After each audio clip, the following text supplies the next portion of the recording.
Let's be honest, none of us expected a budget multiscale bass to exist, let alone in this beautiful amethyst sparkle finish. But here we are, and Harley Benton just threw a serious curveball at the bass community when news broke out during the week of NAMM 2025. But there is one question: is it a budget masterpiece or just another gimmick?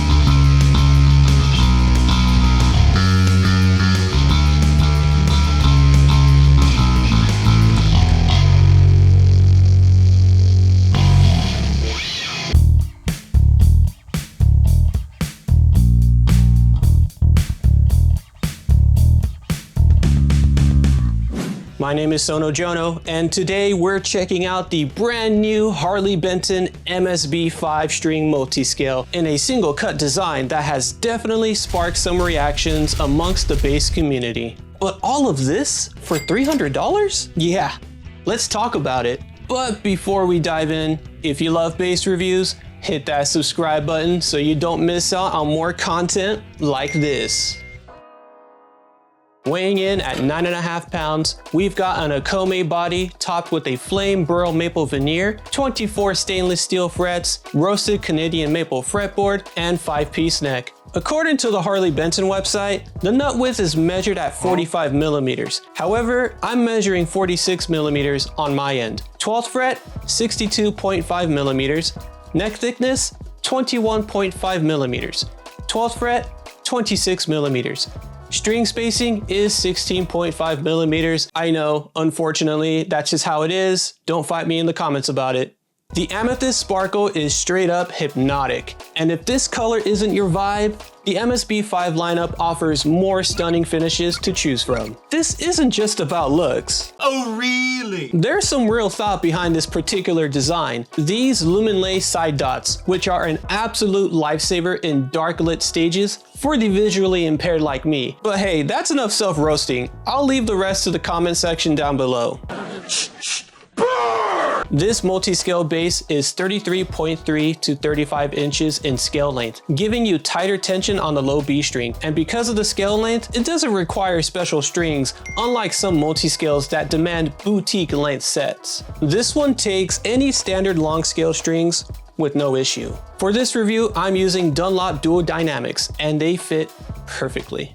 Let's briefly go over these controls. We have a push-pull volume knob for active and passive mode, blend, bass, mids, and treble, which only work when in active mode. Also to note that this bass requires two 9-volt batteries to power the active preamp. Okay, let's talk about this controversial take about this bass single cut design. Some people love them, some people think they look like someone forgot to finish the job, but the real reason behind this shape is stability. The extra wood adds more mass, which helps with sustain and resonance. Plus, this bass kind of balances great when sitting down. Like, I don't need a strap.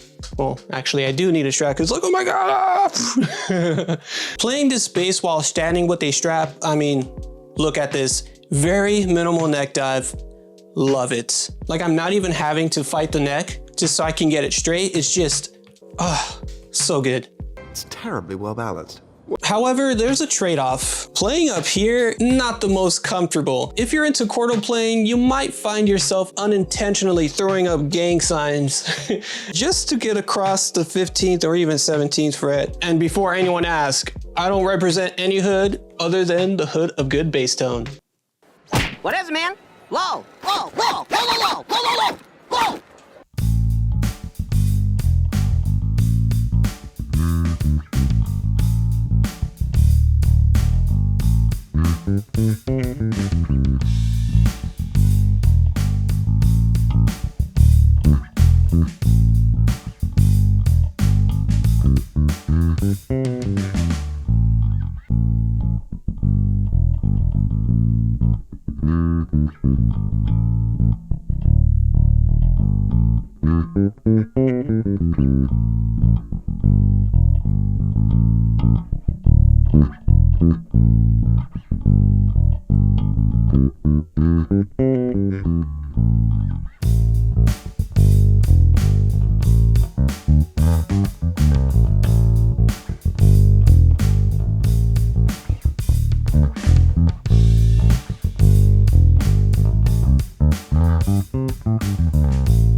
As I mentioned earlier, this bass holds its own in passive mode, but with the active preamp engaged, it unlocks a whole new range of tones. Plus, you'll get a noticeable volume boost when switching to active. Let's take a listen.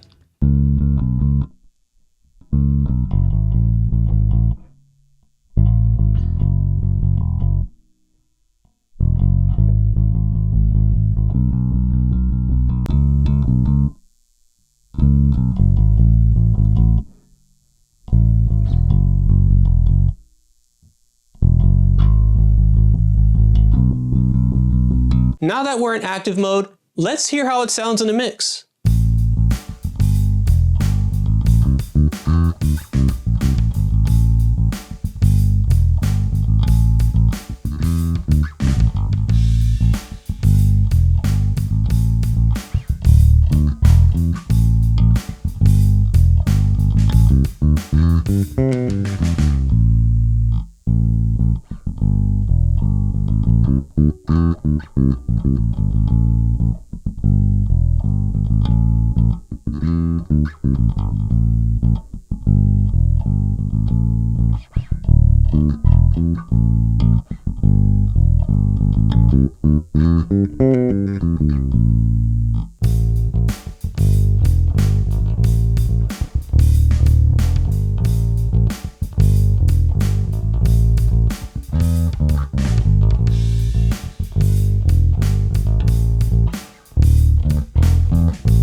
Definitely a bit louder, and let's be honest, a bit noisy, than in passive mode.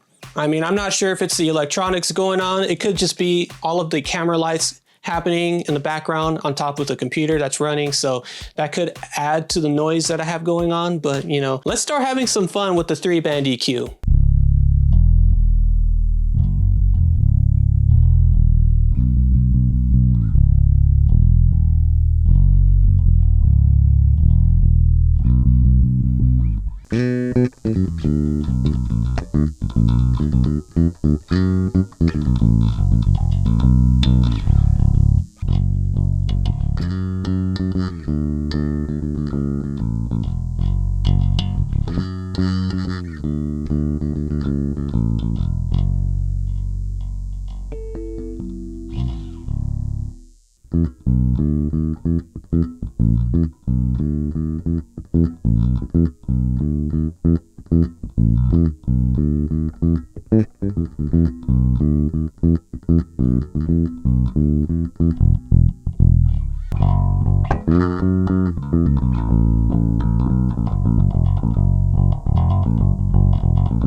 Now this setting is a personal favorite of mine. I call it the bedroom tone because we're cutting the mids, leaving the bass centered, and boosting the treble, which sounds amazing when you're jamming alone at home, but the moment you step into a band mix, your tone disappears faster than my bank account when I look at new gear. Write down any number on this piece of paper and I will pay it.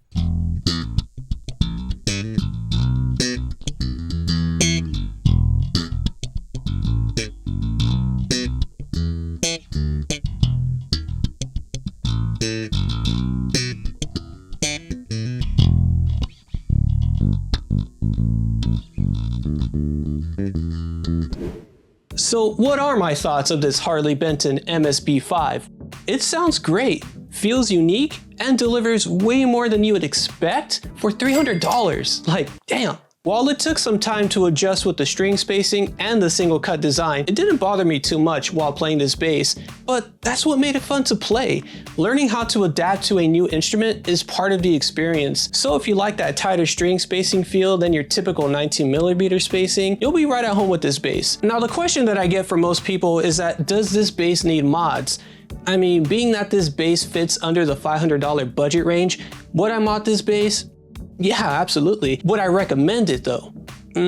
This bass to me sounds great stock. Even the hardware on this bass, like the tuners, does the job of tuning the bass. And I appreciate the tuners as is, but I know some of you are already thinking about dropping cash on upgrades. While we're here, let's measure the size of the pickups. For length, we have 101.3mm, width 37.5mm. With these measurements, we're close to an EMG 40 size pickups, which is perfect for me because I might potentially drop replacement pickups. Now, for you to know what those pickups will be, you're gonna have to subscribe to the channel and find out later. And quite honestly, if you're comfortable with a soldering iron, go for it. But if you're paying a luthier to do the work for you, you're pushing this bass close to the $1,000 territory, which to be fair is still better than paying for a brand new Dingwall. I mean, now, I have some terrible news for the left-handed and four-string people. Sadly, there's no announcement or any news from Harley Benton that they'll be making left-handed versions of these MSB-5 multi-scale basses yet. But I mean, knowing Harley Benton, I wouldn't be surprised if they release one later down the future. And for those hoping for a four-string version, I mean, personally, I don't mind this being a five-string only bass, but yeah, a four-string would be nice actually. Listen, at the end of the day, the Harley Benton MSB-5 is a budget-friendly multi-scale bass with a ton of potential. If this review checks all your boxes, go for it. If not, that's cool too. Just hopefully they're back in stock in time.